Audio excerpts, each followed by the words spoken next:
Welcome into another episode of the Lazy Bros podcast. We are your hosts, Logan and Luke Lazarchik, again today with another episode. Yesterday we predicted the divisions for all the NFL divisions, each of the four in the NFC and the AFC, gave our playoff pictures and our award predictions as well, and Super Bowl predictions, as a matter of fact. And now today we will be giving our Week 1 picks. We will be out of town next weekend, so we're going to get this done ahead of time. Luke, I know we probably will have more information next week towards the games that maybe we'll regress on these picks, but, are you confident in your picks that you have right now? And is there anything that kind of stands out when you made your picks of any surprise? And you don't need to tell me right now, but was there anything that kind of stood out to you that you thought kind of surprised you when you made your predictions?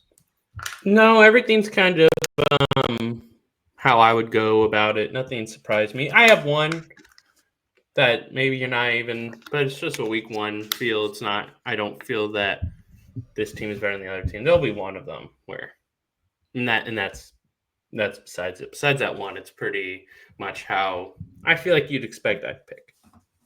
Maybe. Yep. And before we get started today, just make sure to subscribe to the channel, hit the like button, follow us on YouTube and Spotify. We really appreciate people who listen to the podcast, subscribe. We really appreciate that. But without further ado, let's get into our picks. First game of the season, Thursday, Cowboys against the Eagles. These spreads are according to BetMGM. So Eagles are -7.5 in this game. Obviously, we know that Micah Parsons just got traded yesterday to the Packers. How much does that obviously is going to affect this game, I believe in. I think the Cowboys, mindset could be kind of derailed because of that move. Yeah, I feel like those kind of expected, so I don't think it really affected my pick that much. I feel like it would have been similar either way, so it didn't really put a big factor into my picking. Who do you have for this game, and what are you kind of going to watch for in this game in general? So I have Eagles 31-20. I feel like so I have Eagles covering, and I do feel like it's a big spread to cover. Things I'm looking for is Cowboys offense with Pickens. I'm not even expecting anything out of the defense, really. Eagles 31 points, so it's like I'm not even looking for that too much. Like if they play well, that'll be something like, whoa.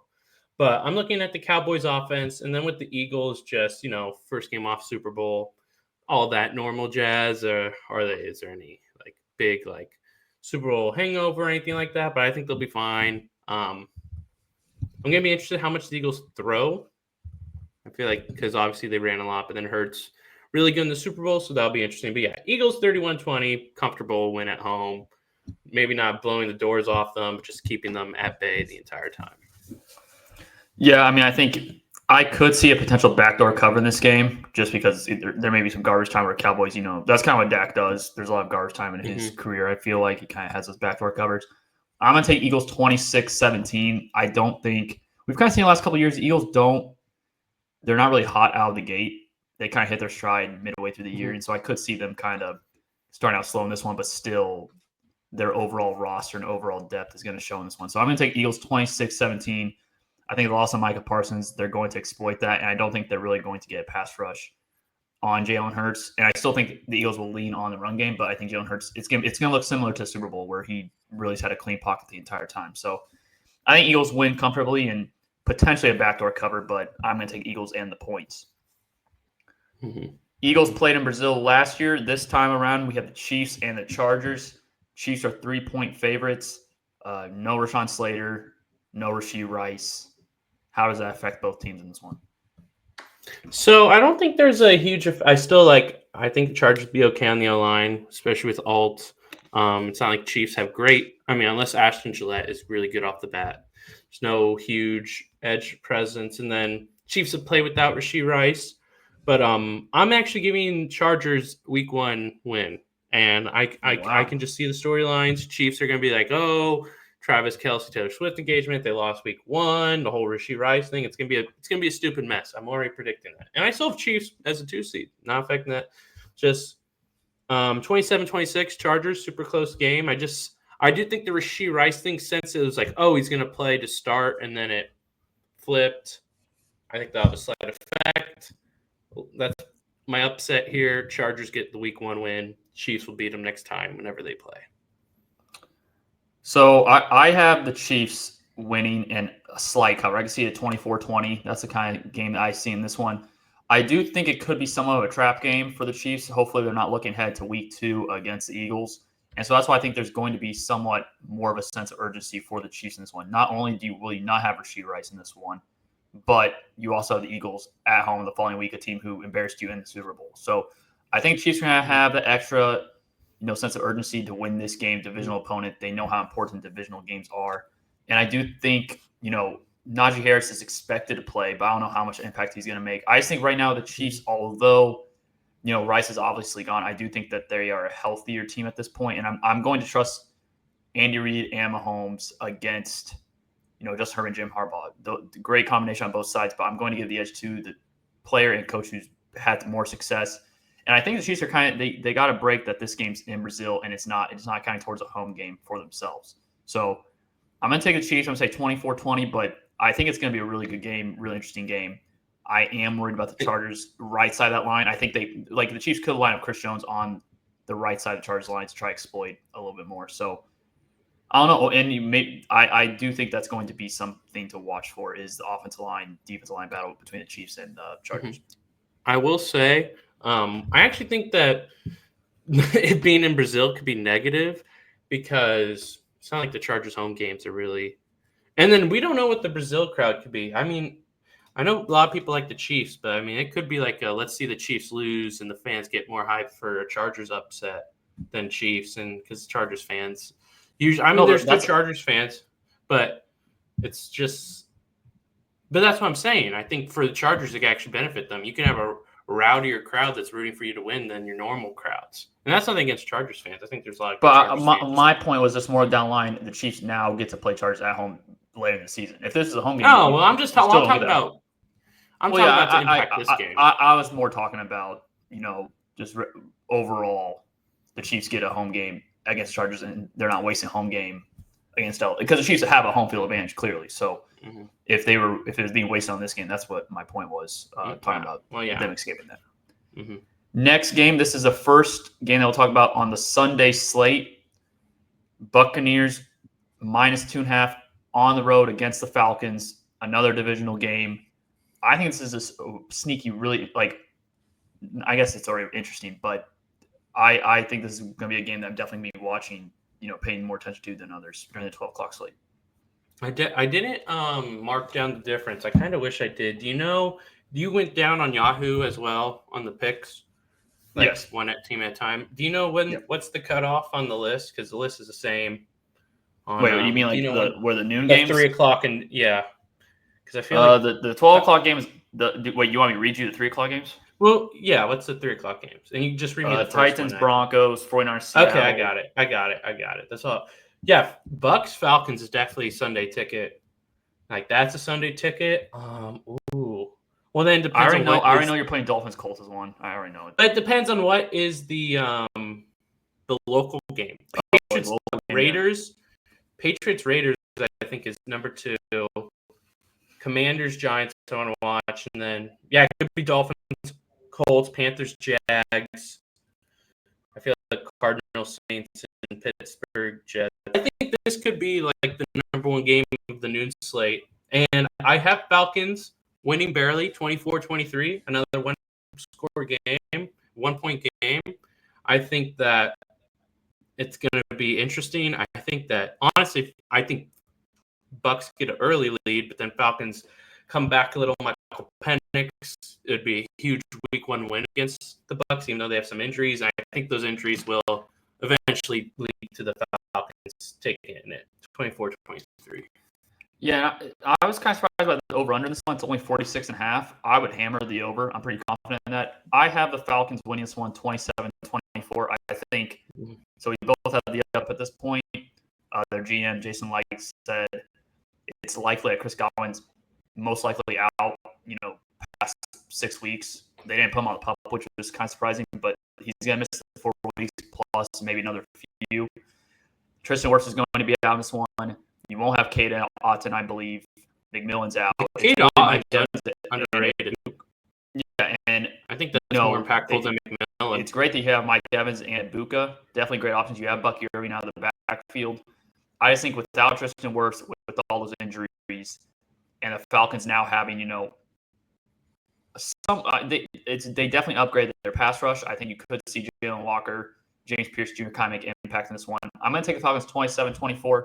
I think it has the potential to be even more of a barn burner, but I'm going to take the Falcons in this one in a shootout. Mm-hmm. Wait, hold on. Sorry, I mispressed something. Next game, Bengals in offseason for both teams, obviously. How do you see this one shaking up?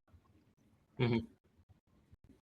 So I feel like a lot of people are going to be like, oh, that's a lot of points because of the Bengals' history. And Bengals, but through all their offseason mess, they start the season off strong. Browns, they're the Browns. I'm not seeing a great week one for our receiving options in Dynasty and Judy and Harold Fannin. I got 27-13. I think this is going to be Burrow's best week one he's had, unless he had one good one. I think Burrow's going to have a great game. 3 touchdowns, probably a couple field goals. 27, finally pull through here and get a good start to the season. I think this is the most crucial it's ever been to do so, and I think they're going to do it.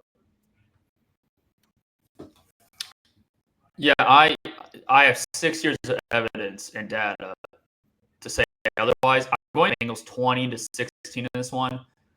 Here's the thing with week one games, and like you've pointed this out multiple times over the years.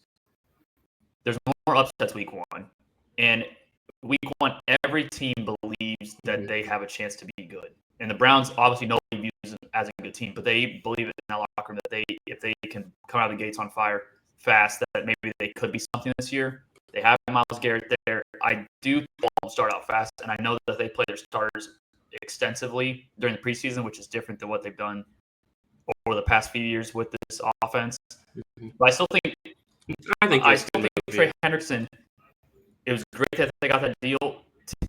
Players that typically hold out, it kind of takes them a little longer to get used to game speed. They haven't been really he hasn't been practicing at all for the Bengals. So I don't know how much he's going to be an impact in this one. I still think there's times he's going to make plays, but I don't think he's going to be as explosive as he usually is. So I'm going to take Bengals 20-16. Joe Burrow 3-5 against the Browns in his career. Kind of shaky starts, especially Browns and their fans are, I think, are Joe Flacco, not the best quarterback, but it's definitely, I think there's more hope within that fan base and within that locker room for week one. So I'm going to take the Bengals. I feel like I think the Bengals fight. Winning, Browns covering is going to be a popular bet, and I see it I think this is desperate Bengals to have a good week one. Next game, another game on the noon slate. Dolphins at the Colts. Colts are -1.5 point favorites. They have not won a season opener. Damn right, it changes. And do you know how it's going to go? They're going to be down 23-21, like 3 minutes left, and Daniel Jones can have a nice drive. It's going to include a couple runs, a couple Michael Pittman throws, maybe even we'll see if Donnie May 3. I was kind of tough predicting the score. I was like, because I think the over-under is 47.5, 46.5. I was kind of like, so I have it like right there. I believe that, and I was kind of like, where do I see the score? But right there, 24-23, same score as Falcons Bucks. Close game. Danny Dimes gets it done. 1-0 as a. This one kind of scares me in this game is Miami obviously much better when in dome, non-cold weather games, and this is clearly in a dome. Could their offense explode? But I think Devon Achane, one, I don't know how healthy it is, and if he is out there, it's compromised a bit. And if he's not out there, I mean, you're probably starting Ollie Gordon and Jalen Wright's not going to be available. I'm going to take the Colts in this one. I'm going to have Colts 20. The Dolphins' offensive line kind of gets exploited against, DeForest Buckner company. And Latu's been really good at camp so far. Kawhi Pay's been good. I think that they could exploit the offensive line. I don't try Dolphins. To me, I know I have them third. I could easily see them finishing fourth in that division. I think this is kind of a precursor of that sentiment. Mm-hmm. Next game, I think is another ticket. Raiders at the Patriots. Patriots minus 2.5. Clearly, the Patriots, have revamped the entire roster, coaching staff, and Raiders have done the same. How do you see this one going? I think this is, I'm picking Patriots. I think I don't think it'll be the prettiest game. I don't think it's going to be super amazing, but you're going to get to see some Drake May, Travion Henderson. You're going to get to see Brock Bowers. We don't know if Jacoby Myers, what's going on with that. So I won. Patriots get 3 touchdowns, so field goals. Kind of slow for each team, but then Patriots pull it out at the end. Yeah, I have 20-17 Patriots. This could be the fat hours. I think both teams are going to run the ball a lot. But I'm going to trust the Patriots in this one. I'm going to trust Drake May. Last year, Geno Smith played against the Patriots in Week 1 for Seattle, and it really wasn't that pretty a game. I don't think I think those rosters are somewhat similar, except I think Seattle actually has a better defense than the Raiders do. Seattle's defense last year is a better defense than the Raiders have this year. I could see a little bit of struggles. Pete Carroll, I don't know. Pete Carroll, I think he's going to make an impact. Defense really didn't turn up. I'm going to take Mike Vrabel and Drake May to win this one. I think it's going to be a pretty fast, ugly fast game. I'm going to say 20-17 Patriots. Mm-hmm. Next game, we don't have to talk about this one that much. I don't think I'll watch a single second on this game unless, I'm trying to Dynasty stuff, but I'll probably keep it up with it on my phone. Cardinals minus 6.5 against the Saints. The Cardinals are typically, they do play well in season openers. They almost beat Buffalo last year in Buffalo. Is that going to be the same trend, or do you see Saints kind of giving the Cardinals issues in this one? Yeah, I just think Week 1, Spencer Rattler, I saw him last year. I don't think it'll be. I got 24-10 Cardinals. I have that, and I don't even think Cardinals' offense will be good. I think that 24 points in this game will be a lot of stops and get lots of opportunities. The Saints aren't good. Right? That's my analysis on that one. Yeah, I'm going to take Cardinals and the points. It's pretty easy for me. I'm surprised that they're not, 8.5, 9.5 point favorites. And I'm not even saying that Cardinals are that great of a team, but Saints to me, not that much talent. Really, there's no hope, in terms of quarterback. I'm interested to see how Kellen Moore kind of elevates this offense with his play calling. But I'll take Cardinals and the points. Cardinals 27, Saints 13. Next game, another one I don't know how much I'm going to be paying attention to. I'll definitely watch some of it. Won't be a priority on my radar. Steelers against the Jets. Aaron Rodgers making his return to MetLife Stadium. Justin Fields playing his former team. The Steelers are favored by 3. I think this could be, one of the best values in Week 1, and I think this could be one that people are kind of overthinking. No, yeah, I got the Jets. I like the Jets this year to be solid. I think it'll be boring. This one could be fast, but there may be, because the Jets are probably going to go down the field slowly. Lots of 3rd and 3s are going to get, because Pittsburgh's not going to let them run a lot, really well, good defense. So I got 20-17 Jets, but I'm a little scared because, obviously Aaron Rodgers is not what he was. But Aaron Rodgers could still do a little Aaron Rodgers thing. But I don't think it's going to happen here. 2017 kind of amp performances from each offense. Yeah, I have Steelers winning this one. I really thought you were going to go that way as well. So my opening comment, you definitely probably did. I think people are kind of going to overthink Steelers. I think Steelers, for the most part, Week 1, Mike Tomlin, going to have the team focus. I'm not in love with the Steelers at all. I don't really like their brand of football, but I have Steelers win this one. For me, I just can't trust Justin Fields. And for me, if you on paper, I probably like the Jets roster more than the Steelers roster. It's just tough for me to trust Fields. And now maybe the Jets just run down the Steelers' throat, and Fields, uses his legs as well. And maybe I just look, completely idiotic for taking the Steelers in this one. But I'm taking Steelers 17-13. I think it's going to be a really ugly game, and I don't think each offense will get anything going. So definitely a game I won't be paying attention to that much unless, late game and there's nothing else really, or games are wrapping up. I'll probably watch the end. Next game, another noon game, Giants versus Commanders. Commanders 6-point favorites. I think that's a lot of points in this one. They just signed Terry McLaurin to a contract extension. Giants, for the first time, it feels like Giants, the vibes are pretty positive around the organization a while. And it's just, I think their future's pretty bright.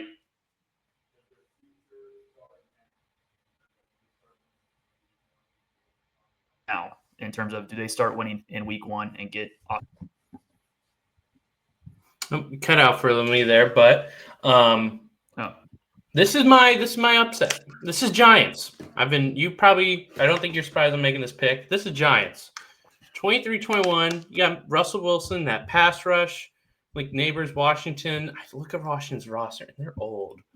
They're an old team. And they're not bad, but they're old. Giants got a lot of youth besides Russell Wilson. But Russell Wilson's going to get this done week 1. This is my upset. 23-21. I'm going both New York teams to win. We are just there, riding with New York. I think it's going to be this is my one. I've been saying this. This is my pick. Giants over Commanders. I think Commanders escape this game. I have the Giants covering, though, the 6 points. I do think 6 points is a lot with that pass rush. Commanders did upgrade their offensive line with Laramie Tunsil. They drafted Jack Connerly, so their tackles are solidified. They will not have Samuel Cosme, who tore his ACL against the Lions in the playoff game last season. Or was it Lions or Tampa Bay where he tore it? He tore it in one of those games. I think you're right. For me, I think the Giants, I think the pass rush is going to keep them in games. And I would actually not be opposed to betting the Giants to cover a lot of spreads this year if the spreads continue to be in this type of range of 6-7 points. I think Russell Wilson can do enough to keep the Giants in this game. And I'm worried about Terry McLaurin as well. Like another player who held out, didn't practice all offseason. Could he start out slow? And typically that's what happens, especially with receivers. But I think Jane Daniels at the end, I'm just going to trust Jane Daniels over Russell Wilson to get this win. I have Commanders 21, Giants 17. Next game, Panthers versus the Jaguars in Jacksonville, the final game we'll talk about from the noon slate. This is a really interesting game to me. I really was torn on where I was going to go in this game. Did you have a convincing pick, or were you kind of along the same lines of, kind of being torn? This is another team. I've looking at my picks, like I mostly just pick the teams who I like, which I feel like it's not smart because even if I think this team's going to do well, week 1's so weird. But I am picking Panthers. I have Drake May and Bryce Young in fantasy, and after I made this pick, I'm like, ooh, do I have to put in Bryce Young instead of Drake May? I waited on quarterback, and I took two guys I like. I like Bryce Young, and I think I may have to flip him in there. I got McMillan on my team. I also have Diggs, but I don't know how to. I have two QB wide receiver stacks I don't know how to play. But I got Panthers 27-20. They may have Travis Hunter, but I still think I like Bryce Young more than Trevor right now. And I know trading Adam Thielen is a little tough, but Jalen Coker, as I mentioned yesterday, can be a good player. I like Chuba Hubbard, 27-20, good fun. I think that's a fun game. Like I said, I was going back and forth on this game. I really don't have any conviction either way. I took Jacksonville and the points. I have Jacksonville 24-20. I can definitely see myself being flat out wrong on this and it, being pretty early on in the game. And I'm like, well, that pick was bad. I do think Travis Hunter, Brian Thomas, I think that combination could be pretty explosive for the Jaguars. I like their running back tandem. They have a trio of running backs. I think I want to trust one, but all three together, I kind of like the mixture of those three. And Panthers defense, I just don't know how their defense kind of scares me a bit, especially on the outside defending Brian Thomas and Travis Hunter. So I'm going to take the Jaguars to win and cover. JC Horn. They do. For me, it's just Jaguars do quietly have a really talented defense on paper. It just hasn't really panned out with, Trayvon Walker hasn't been as elite as, they obviously thought he was going to be. But they have Josh Allen there. They have Eric Armstead. I think their front line can create problems for Bryce Young, who is an undersized quarterback. But I'm going to take Jaguars and the points in this one. First game of the 3 o'clock slate, the Titans at the Broncos. Cam Ward making his career debut. The Broncos are 8-point favorites in this game. This is a tough debut for Cam Ward. I mean, you have to face the best defense in football, in my opinion. I mean, they're right there. They're right there with the Eagles. best overall defense. Like Giants, if they had maybe another really good secondary player, could be in that conversation, but they just don't have the overall. So, but I honestly think the Broncos are going to have a little rough week 1 in terms of offense. I think something that they added, like Pep, I think the offense is going to take a little bit to get used to, figure out the running tandem. But I think that they face a good team to get started. So I have 24-13 Broncos. Pretty low scoring there. Cam Ward, it's going to be a tough one to start, but maybe he'll get a couple drives going later. Yeah, 24-13 Broncos. Yeah, I think not only is this a tough spot in terms of opponent and defense, but I think also environmentally in Denver with the altitude. Yes, I didn't even say that. It's a very tough. Yeah, it's a very tough spot for Cam Ward and Titans. I have the Broncos and the points. I think this could be easily a blowout. I'm going to have the Broncos 27 to the Titans 16. I think taking the Broncos and the points is a pretty easy pick in this one. Mm-hmm. Next game, 49ers at the Seahawks. 49ers 2.5-point favorites. Another divisional game. I probably already know where you're going this one, but I do think this could be Mm-hmm. These games are always weird. How I see this, I have this as a 2-point game, but I think I'm up down something that realm. Niners 26-24. I know they have their injuries, but I'm still trusting players like Christian McCaffrey, Brock Purdy, George Kittle. I'm trusting Robert Saleh for the most part to hold Seattle offense at bay. And yeah, 26-24, great start for the Niners season right here, I believe. I think they're just going to take off from here. And Sam Darnold throwing a pick. Let's see what the odds are on that. I feel like that's a lock. Fred Warner pick. Yeah. I'm taking Seahawks in the upset at home. For me, I think the injuries of 49ers really scare me in this one. They won't have Brandon Ayuk. We'll see about Jawan Jennings. I mean, I think he's most likely going to play, but it's not for certain yet. We'll see. And I just think the injuries for 49ers kind of holds them back in this one. I'm not in love with their offensive line. I think the Seahawks defense is a young and fast unit. And I think there's actually a lot of talent on that side of the ball. Mike McDonald, defensive coach. And Kubiak, if people don't remember, the Saints last year in the first 2 weeks scored 47 to 44 points. Not saying that the Seahawks will have that same type of success, but that was with Derek Carr. Derek Carr's not going to – he was explosive in those games, and he went back to the same old Derek Carr of not being, aggressive. And I think Sam Darnold is an aggressive quarterback sometimes to his own, downfall. But I do think in Clint Kubiak's system, which they're going to run the ball a lot, I do think that will help Sam Darnold. I have the Seahawks winning 24-21 against the 49ers, and I could see Jake Moody missing a key field goal, late in the game to tie the game. Seattle prevails. That's fair. That's fair. I just don't trust 49ers special teams either. So I have Seattle at home with the upset win. I do think it's a fun coaching matchup because you get Shanahan versus McDonald, Saleh versus Kubiak. I think that's fun. Yes. Lions at the Packers. The Packers now have Micah Parsons. They're 2.5-point favorites. They were 1.5-point favorites before the Parsons trade, so they were still favored. 2.5. Or was it? So, how do you see this one playing out? Does that push the Packers over the edge for you in this one? It does not. It does not. I got the Lions 27-23.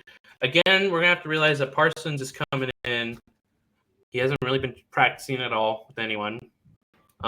He's had some back injury. Maybe it's somewhat real. And he's just going to come in the first week in a new system, and I feel like they're going to use him uniquely because now they got rid of their defensive tackle, Kenny Clark. So I don't think it's going to be, just line up on the outside. I think he's going to be really moved around a lot. And we'll see how his conditioning situation. He actually played well, but his conditioning was not good. I remember at the end of the game, they take him out, something like that. But he had a good game. So I got Lions 27-23. I'm trusting the Lions. See if Goff, Packers pass rush can be interesting. Goff may have to get out quicker. Maybe not as a big deep bomb to Jameson, but also, Bo Melton maybe guarding Jameson Williams on the play. So good for Bo Melton switching positions and all, but give me Lions. Yeah, I totally agree with you on the Micah Parsons front. It's similar to Trey Hendrickson and Terry McLaurin. I don't know how effective they're. I don't think he's going to be playing in this one. They still don't know if he's going to be playing. He's still in his walking boot, I believe. It seems like it's not a Liz Frank injury, but it's somewhere along those lines of just a nagging foot injury. And because of that, I think Lions are healthier. I think, and Jordan Love's also dealing with a thumb injury. I know it's on his non-throwing hand, but could that play a part, in which way they run the ball and all that? Can he hand the ball off with his left hand? Will that be affected? I have the line this one. I know that I think Micah Parsons, this will be great for the Packers. That secondary still worries me, and because I don't think he's going to be up to speed in a new system, I don't think that he's going to, mask that blemish of their defense. So I'm at the Lions 28, Packers 24. I think, it's going to be an explosive game, and I think you're going to see both offenses, scoring at will. But I'm going to trust the Lions, who I think have more continuity in terms of, just health and, Packers bringing in a new player. Mm-hmm. Next game, and this is the final one of the 3 o'clock slate. 3 o'clock slate is actually quietly very good. The Broncos one's pretty bad, but the other ones, these last 3 games. But it's also the first pick, so there's at least some intrigue there. First pick, Broncos' new offense. There's intrigue there. But I get what you're saying. Yeah. Texans at the Rams. The Rams are 2.5-point favorites at home. This is another one that I was kind of going back and forth on. I am curious where you went in this one. I am going Texans this one. I think it's going to be an ugly one. I think it's going to be ugly, but I kind of like the Texans pass rush. I have it as 23-20, and I may move it down to 2017. And Stafford's back. We'll see how he is. I think this is going to be a defensive battle, so I think I'm going to move that to 20-17. I'll change that right now as we speak. 20-17, tough battle, kind of ugly, surprisingly ugly game, in my opinion. Give me Texans. Yeah, I have the Texans in this game as well. Matthew Stafford's injury, I think, he's another player, hasn't practiced really all offseason, has limited, snaps in training camp. I think Texans defense, the Rams offensive line is not that strong this year. It was an improved, unit the last couple of years. It is not that strong this time around. And Stafford could that, he's already exploited with that back injury because that offensive line really crumble around him. I have the Texans in this one 23-17. I'm along the same lines with you, kind of low scoring. I am worried that the Texans offense could sputter at times with, not a great rushing attack. I do think Ben Slow not being there anymore, I do think that's an upgrade for them because his offensive play calling was very predictable. And I think, Texas could be – I think Texans are going to be much more pass heavy. I do see them trying to establish a run early on this one, trying to get it going. But if it all fails, I think you're going to see a lot of play action with C.J. Stroud and Nico Collins connecting. So, and Texans, they also upgrade their receiving core. And I really like their defense. I think the Texans right now are at a better spot than the Rams are. Mm-hmm. I agree. And I changed Niners Seahawks to 23-21 as well. Made a little score change there. Sunday Night Football, AFC divisional rematch. The Ravens at the Bills. Basically a pick 'em. Bills are -1. Really fascinating game. This is another one where I'm looking forward to hearing what you have to say about this game. I was pretty close in this game. I had a score in mind. I was trying to figure out who I'm giving it to who. But I'm going to give it to the Bills, 28-24. I'm like, if I'm picking Josh Allen MVP, even though they got slaughtered by the Ravens last year regular season, but then beat them in the playoffs. I'm going Josh Allen to come out week 1 strong, get a good win. I think this is going to be a good, fun game. I think each quarterback's going to play well. But I just think I'm just taking the Bills in the end. I mean, Josh Allen, it really, it's like, man, I hate how much I like Josh Allen as a Chiefs fan. Like, I wish I didn't like him as much, but I like Josh Allen so much, but I'm a Chiefs fan, which kind of makes it a little weird, but because I love Mahomes, I'm not huge on it. It's going to be close. We'll see who comes out with the victory.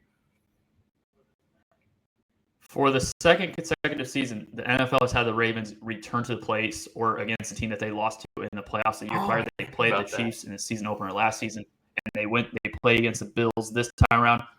As much as I, give the Ravens some crap and Lamar Jackson crap during the playoffs, they are arguably the best regular season team the last few years, not in terms of winning, but also just in terms of production. And I'm going to take the Ravens in this game. We saw them play the Bills in Baltimore last year, winning 35-10.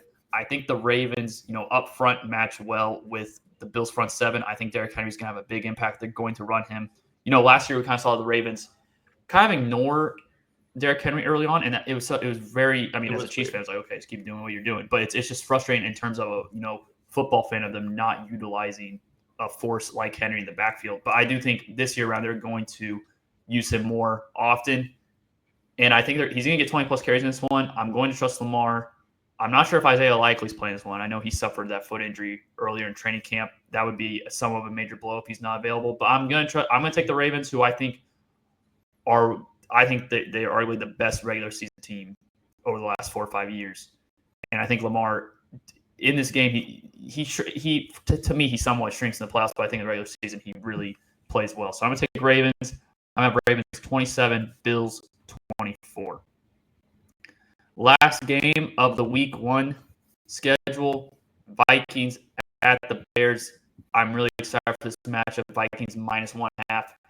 A lot of questions. We're really going into this game pretty blind. Major question marks on both sides for quarterback. How do you have this game playing out, and what are some things you're going to be watching for in this game or expecting to see in this game? Well, I was going to say this. I think each quarterback will throw a pick. I got Vikings defense scoring a touchdown this game in some form or fashion. We'll see how it is. I'm not saying it's pick six. Is that part of your weekly bet? No. Okay. No, it is not. That'd make it. Imagine that's what I'm waiting for, even though the payout would be nice. No, but I have Vikings 30-17. I think they really take control. I think the defense does a lot of work. So I think Vikings get 30, but it's not like a J.J. McCarthy goes nuts. I think he has a good game. There's a pick. You see some Justin Jefferson do some Justin Jefferson things, some good KOC stuff. And I think Caleb struggles. I think he has a tough game. Brian Flores' defense is interesting. I bet Flores has some stuff that maybe we haven't even seen that he's going to come out with for week 1, kind of solidify his victory, help J.J. McCarthy. Someone's getting a touchdown on their defense, 30-17 Vikings. So that I have the Vikings finishing above the Bears, reaching the playoffs as a wild card team. I do think this is a tough spot for a quarterback making his debut on the road, a divisional opponent on Monday Night Football. I do think it's a lot to ask of J.J. McCarthy. Not saying he's going to struggle, but I am going to take the Bears in this one. If I had to guess, I would say that both these teams split the season series, and I think they both win at home if I had to guess. I'm going to take the Bears in this one. I think J.J. McCarthy, Monday Night Football, prime time, first career start. I do think that's a tough spot. Clearly not tough spot as Cam Ward at the Broncos, but I do think it's somewhat in the same realm of making your first career start, and it's in prime. That's a lot to ask for a first-year starter. So I'm going to take the Bears in this one. I'm going to have the Bears 23-20. I think, as you said, both quarterbacks could struggle. Both quarterbacks could, start pretty bumpy. And so I don't really see a high-scoring game in this one. Last year, Ben Johnson has experience against Brian Flores' defense with Detroit, and he had his way with Brian Flores' defense. I think Bears have a more talented quarterback, maybe clearly not as refined as Jared Goff, but I think more talent. They have tons of talent on the outside. And like I said, I think I'm going to take the Bears at home. And I think Caleb Williams this has to be a statement for Caleb. I think he may start out slow, but he has to put a pretty good performance. The statement is going to be he's not ready yet. So you have a blowout in that one. I have. No, yeah. Well, you have to pick an out of nowhere blowout, like you have to, because it happens every year. And I didn't have one. I'm like, this is a good spot for one. Vikings Bears. I like it. Yep. So week 1. I mean, we're right around the corner. We're less than a week away from the Eagles game. We're a week away from the Chiefs game. As I said, we'll be out of town next week, so we'll probably be back after the week 1 games. We'll have to give a week 1 recap, preview week 2. But until then, like I said, make sure to subscribe to the channel, follow the channel, give a thumbs up on the video, and always leave comments on videos as well. We're always, open to ideas and all that for content. So, but until then, we'll see you guys after week 1. Peace.